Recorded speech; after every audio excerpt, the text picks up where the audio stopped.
안녕하세요. 조기현 변호사입니다. 절도죄에 관련된 질문과 답변 한번 살펴볼까요? 질문이 제법 기네요. 제가 질문 한번 쭉 보겠습니다. 마트에서 일어난 절도죄 관련 사건인데요.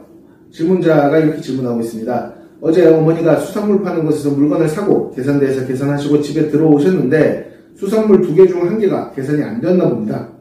어머니는 계산이 다 된 것으로 알고 집에 오신 것이었고요. 수산물 파는 곳에서 저희 어머니한테 전화를 해가지고 사모님이 물건 계산 안 하고 가셨다 이렇게 얘기를 하기에 어머니는 다음날 돈을 지불하겠다고 했습니다. 그런데 얼마 지나지 않아서 수산물 코너 사장이 다시 전화해가지고 이것은 절도죄라고 어머니한테 사과를 강요합니다. 어머니는 어이가 없어가지고 마트에 가서 상황 설명을 했는데 그 수산물 가게 사장은 사람들 많은 곳에서 저희 어머니를 도둑으로 취급하며 몰아갔습니다. 경찰에 신고하겠다면서 계속 절도죄를 당신은 저질렀다 이런 식으로 말을 하는 겁니다. 저희 어머니가 이미 사과를 했음에도 불구하고 진심으로 사과하라고 사람 많은 곳에서 지속적으로 도둑 취급을 했습니다.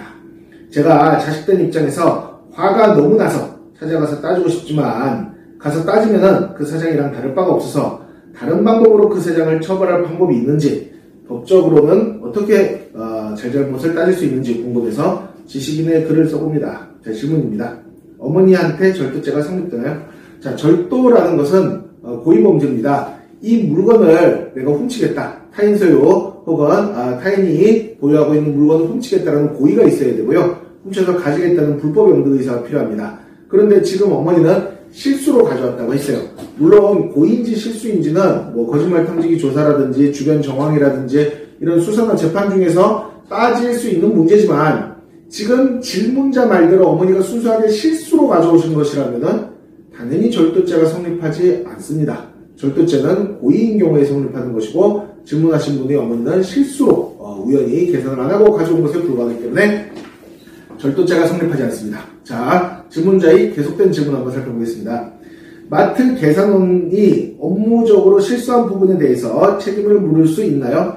자, 마트 계산원도 실수에 불과하기 때문에 고의적으로 어떤 범죄를 저질렀다고 보기는 어렵지만 지금 마트 계산원이 원래 수산물 2개를 계산해야 될 의무가 있는 상황이라고 본다면은 마트 계산원의 실수로 궁극적으로 어머니한테 어떤 모욕적인 상황도 발생했고 어머니가 번거롭게 가가지고 사과를 하는 등의 사정도 생긴 것이기 때문에 책임을 물을 수 있는 여지가 어느 정도는 있다고 볼 수도 있어요. 그런데 다만 물건값이 제대로 계산됐는지 안 됐는지는 계산하는 사람뿐 아니라 물건을 사는 소비자에게도 챙겨야 되는 책임이 있는 바 종합적으로 따져봤을 때 어머니가 마트 계산원에게 어떤 책임을 묻는 것은 실익이 없거나 마트 계산원의 책임이 인정된다 하더라도 지극히 경미해가지고 어머니 입장에서는 이런 것을 손해배상 책임을 청구한다든지 이러기도 어려울 것으로 보입니다.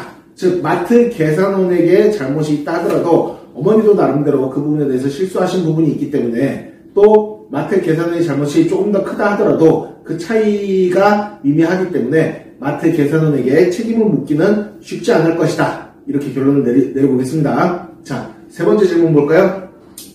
수산물 코너 사장의 지속적 도둑 취급에 대해서 인격 모독죄가 성립될 수 있나요? 자, 정식으로 인격 모독죄라는 죄명은 없지만 명예훼손죄라든지 모욕죄 같은 게 성립할 가능성은 있습니다. 사람들 많은 곳에서 어머니가 실제로 절도를 한 것도 아닌데 절도범이라고 몰아간다면 허위사실 유포에 의한 명예훼손 혹은 모욕죄 등이 성립할 가능성이 있습니다. 만약에 질문자가 정분하다면 어머니한테 절도의 고의가 전혀 없다는 상황 하에서 수산물 코너 사장에 대해서 고소하거나 신고하는 등의 조치를 취하는 것도 하나의 방법이 될 수 있을 것 같습니다.